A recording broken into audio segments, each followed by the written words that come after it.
बगैर अनुमति के, बगैर परमिशन लिए, बगैर सूचित किए 1000 लोगों का या 500 लोगों का या 2000 हमने यहाँ दर्शन किया।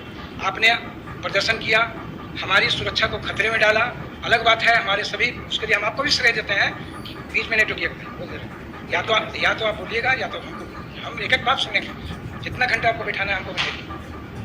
हम उस दिन भी बात को सुने, एक एक बात को मैंने जवाब दिया। आयोग का सिस्टम क्या है, आयोग की नियमावली क्या है, आयोग कैसे करती है। ऐसा नहीं है कि आयोग का डेली बैठक हो जाता है। और सेक्रेटरी का रोल क्या है वो भी मैंने कुणाल जी को और भी जो लोग आए थे सबको मैंने क्लियर किया, प्रकाश जी थे।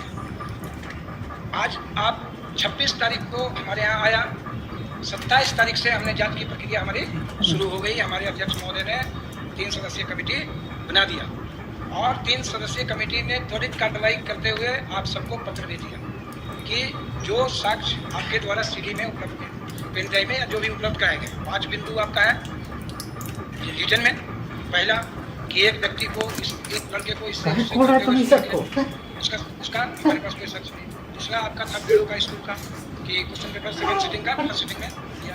तीसरा था आपका हजारीबाग के हिंदू हाई स्कूल का जिलाधिकारी को उत्तर का जारी ये लिखाते देखा गया। चौथा था आपका एक पॉइंट है आपका वो हाँ रिपिटेशन ऑफ क्वेश्चन, इस साल के इतने क्वेश्चन, इस साल के इतने क्वेश्चन। हम लोगों ने उसी दिन हाँ एक था आपको गलत बढ़ गया और एक था आपको एजेंसी से कड़ी कार्रवाई, एजेंसी से पूछताछ की जा सकती है। मंगा देंगे प्रदेश को बोलिए फाइल जा देंगे जो इनका परिवार में बना आया है। सभी बिंदुओं पर हमने एकदम समझिए आप नए या तो आप जब बोलिएगा तो हम सुनेंगे या तो हम जो अभी तक किए हैं हम उसका ब्यौरा रखेंगे। हमने सभी कार्रवाई कर दी। हमने जैसे हम उस सीडी को, चूँकि हमको देखे कि बहुत ज़्यादा ये मामला इधर उधर हो रहा है, तो पेन ड्राइव का तो हमको लोकेशन मिल गया पूरा प्रिंट आउट। पेन ड्राइव को हमने बढ़िया से खंगाल दिया। पेन ड्राइव का जितना माइक्रो ऑब्जर्वेशन करना था हमने कर दिया। हम उसमें 4 गवाह हमको मिल गए कि 4 गवाहों से पूछताछ अनिवार्य है। एक वो जिसने वीडियो बनाया है, दूसरा वो जिसने अपने एडमिट कार्ड के ऊपर 16 प्रश्न और 52 प्रश्नों का उत्तर दिया, 2 और तीसरा जो आपका फटा हुआ टुकड़ा है वो सब पर हम ऑब्जर्वेशन कर लिए। अब जो हमको 3 रिपोर्ट आना है बाहर से, एक एजेंसी से हमको लेना है उसका पक्ष, दूसरा राजीव डीसी साहब के यहाँ से आ गया, हजारीबाग डीसी के यहाँ से 1 पॉजिटिव बन गया है, आ गया। उसी क्रम में हम सीडी को उसी रूम में लगाए। हमारा ऑपरेटर बोला ये सर 702 MB पर शुरू होता है, उसी समय 702 MB पर खत्म हो जाता है। मैंने तुरंत देन एंड देयर कुणाल जी को फोन किया कि भाई ये सीडी खाली है क्या, ये सीडी आपने क्या कहते हैं उसको राइट करवाया था। तो इन्होंने कहा कि नहीं सर, इसको लगता है जल गया होगा या बंद हो गया होगा, इसको एक लड़के ने दिया था, हमने वैसे ही आपको भेज दिया। तो आपने जब सीडी बनाई ही नहीं, सीडी में आपने देखा ही नहीं कि क्या है और सीडी को राइट करवाया ही नहीं आपके सामने में, साक्ष्य के रूप में संलग्न कैसे कर दिया।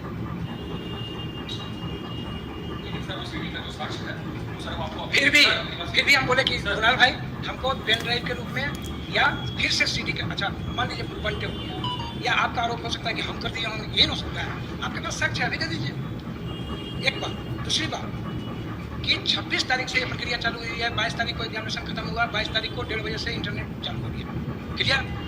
22 तारीख से आपको हमारे पास पहुंचने में 22, 23, 24, 25, 26 5 दिन लग गए और 26, 27, 28, 29, 30 उसी समय हमने दिया कि 30 तारीख को आपको उपस्थित होना है मूल साक्ष्यों के साथ। मूल मतलब कि चूंकि आपका जो सोर्स ऑफ इंफॉर्मेशन है वो ट्रांसफर्ड है कि कहीं से आपने ट्रांसफर किया पेन ड्राइव में। अरे हाँ देख लीजिए, पेन ड्राइव में आपने कहीं से ट्रांसफर किया होगा, तो जब तक वो मोबाइल या जहाँ से वो ट्रांसफर आपने किया, जब तक वो स्रोत हमको नहीं देंगे, हम दिखाने के लिए हम नहीं बोल रहे हैं, उसका हम एक्सपर्ट भी नहीं है, पहले भी बोल चुके हैं कि उसका एक्सपर्ट हम नहीं है। उसका जब भी जांच करेगा तो वो एजेंसी कोई जांच करेगा या कोई जो सक्षम पदाधिकारी होंगे वो जांच करेंगे। उसी क्रम में हमने पत्र भी लिखा, ठीक है, कि भाई 30 तारीख को आइए। तो आप सोच के देखिए कि 5 दिन भी नहीं बीता है और ये एक इतना बड़ा निर्णय। हम मान लिए कि तमाम साक्ष्य आपके सही है, लेकिन क्या जो FIR कराता है और जो पुलिस IO बनता है और जो DSP सुपरविजन करते हैं और जो एसपी सेकेंड सुपरविजन करते हैं वही जजमेंट भी देते हैं क्या? कोर्ट में मैटर नहीं जाता है क्या? तब तो हर दिन हर मामले का फैसला कोर्ट पे रोड पे होगा। एक ब्रदर हम ब्रदर एकदम नहीं भागेंगे आपसे। आपको नहीं डिस्कशन नहीं, छोटा क्यों करें, अपनी बात रखें। बच्चे बहुत तुमसे नहीं ठीक है, अगर 5 घंटे बच्चे को आप कष्ट दिए हैं हम लोग सब मिल करके, उसके लिए अगर मैं भी जिम्मेवार हूँ तो मैं उसको माफी मांगता हूँ, लेकिन हम अपनी बात को आज नहीं रखेंगे। तो आप 5 दिन भी हमको समय नहीं दे रहे हैं, फिर बच्चों का जमावड़ा कर रहे हैं। फिर आप क्या इस जमावड़े के लिए आपने परमिशन लिया? क्या हमको सूचित किए? आप कहेंगे सोशल मीडिया में तो हम सब दे रहे हैं, दिस इज द इंफॉर्मेशन। हम भी तो लिख रहे हैं कि सोशल मीडिया में ऐसी सूचना प्राप्त हुई, लेकिन क्या ये राइट है? आपको कायदे से एसडीओ साहब को इन्फॉर्म करना चाहिए था, कायदे से डीसी रांची को इन्फॉर्म करना चाहिए था, डीएसपी को इन्फॉर्म करना चाहिए था, थाने को इन्फॉर्म करना चाहिए था कि हमारे 1000, 2000, 5000 बच्चे आएंगे, आप एहतियातन अपना क्यों कर रहे हैं? हो सकता है इस समूह में कोई 10 एंटी सोशल एलिमेंट आकर के और फिर पत्थर जवाब खत्म। अब नहीं, एक पॉइंट और अभी हम सुन रहे हैं क्या कि 30 तारीख को रिजल्ट निकलने जा रहा है। ये तो सुन करके हम माथा पकड़ लिए कि 30 तारीख को भैया करिए 4 तारीख क्लियर सब लोग। बहुत परीक्षा का रिजल्ट आया होगा कि जिस एग्जाम में 3 लाख बच्चे बैठे हों, जिसके 18 लाख आंसर शीट हो, OMR हो, उसका 22 और 10 12 दिन में रिजल्ट आ सकता है क्या? सोच के बताइए, हाँ या नहीं? कम से कम सुन लीजिए, 22 तारीख को एग्जाम हुआ, हम आंसर की कब पब्लिश किया? 26 के रात में। 26 के रात में पब्लिश किया, 6 दिन हम देंगे कम से कम उसको ऑब्जेक्शन के लिए। उस जो बच्चा ऑब्जेक्शन देगा, जैसे कल तक 800 करीब ऑब्जेक्शन आ चुका, वो जितना भी ऑब्जेक्शन आएगा, 2000 आएगा, 5000 आएगा, वो ऑब्जेक्शन जितना भी आएगा वो एक्सपर्ट कमेटी को वो एजेंसी भेजेगी। वो एक्सपर्ट कमेटी अलग अलग सब्जेक्ट का होगा। मान लीजिए जैसे हिंदी में आउट ऑफ सिलेबस है question, out of syllabus question 10 तो हमको खुद ही पता है कि आउट ऑफ सिलेबस है, ये हमको लग रहा है। क्यों? क्योंकि हम हिंदी की लिटरेचर के यूपीएससी और बीपीएससी के विद्यार्थी हैं। तो जब वो एक्सपर्ट कमेटी सब सब्जेक्ट का, कितने सब्जेक्ट हैं?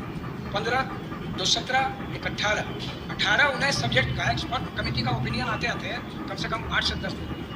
जब वो ओपिनियन आएगा तब फिर फाइनल आंसर कीजिएगा 4 दिन के बाद। आप समय को जोड़ते जाइए।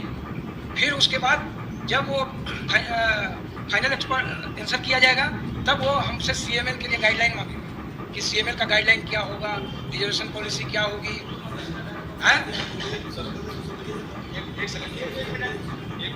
तो ये अफवाह फैलाना ठीक नहीं है सोसाइटी के लिए।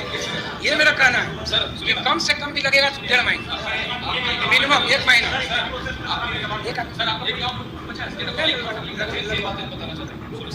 सर सबसे पहली बात कि आप जो बोल रहे थे कि बच्चे 4 तारीख को अफवाह उड़ा रहे हैं कि रिजल्ट आ जाएगा, बच्चे ने कुछ सोशल मीडिया में आपको बता दूं सर कि अफवाह झारखंड कर्मचारी चयन आयोग के चेयरमैन प्रशांत कुमार साहब ने बताया। गुनेगार तो यहाँ पे आप सबको साफ दिख रहे हैं। उस दिन प्रेस कॉन्फ्रेंस में मीडिया के सामने बकायदा उन्होंने ये बोला कि कल हम आंसर की जारी करेंगे। कल आंसर किया गया, तो बच्चा क्या मानेगा? वो बोले कि 10 दिन में हम रिजल्ट जारी सार्वजनिक कर देंगे। आपको नहीं लगता है? आप सर मैं दिखा सकता हूँ, सर आप यहाँ पे आश्वासन देंगे, ये आश्वासन देंगे स्टूडेंट को। कीजिए ना भाई, एक आदमी बोलिए ना, 12 फारी बोलिए ना, हम चाहते हैं हर आदमी बोलिए। उसके बाद 1, 2, 3, 4, 5, 6, 7, 8, 9, 10 हर आदमी 10 मिनट बोलिए। चलिए ठीक है। दूसरी बात सर, हम लोग कोई भागने वाले नहीं। दूसरी बात सर, अगर उन्होंने बोला गलत किया, मान लीजिए अगर गलती हुई, बाई प्रूफ निकल गया, हो सकता है। दूसरी बात, जो आप रिपीटेशन ऑफ क्वेश्चन की बात कर रहे हैं सर, कि हमारे पास जैसे प्रेस कॉन्फ्रेंस में बातें आई कि 2-4 क्वेश्चन रिपीट ज़्यादा, तो मेरे पास ये पुख्ता प्रमाण है कि 32 क्वेश्चन टू द पॉइंट हम दिखा रहे हैं आपको, आगे के छोड़ देते हैं सर। मैथ्स और रीजनिंग के 16 दुने 32 क्वेश्चन, 20 में 16 यानी कि 22 वाले में 22 वाले तो देखने में कुणाल जी के परिवार वाले में 16 दुने सर, कोई मत बोलिए, हम बोलना चाहते हैं 2 मिनट बात कंप्लीट करने की चाहते हैं सर। 16 दुने 32 क्वेश्चन, 32 गुना 3 96 मार्क्स। अगर कोई लड़का आगे बढ़ जाता है या कोई मेहनती लड़का मिल जाता है, 32 मतलब मैथ का हो गया, मैथ्स का 16 लाइव का परमिशन लाइव हम चला रहे हैं। कितने भी बच्चे सर बोलिए, एक सर पांडे साहब बोलिए।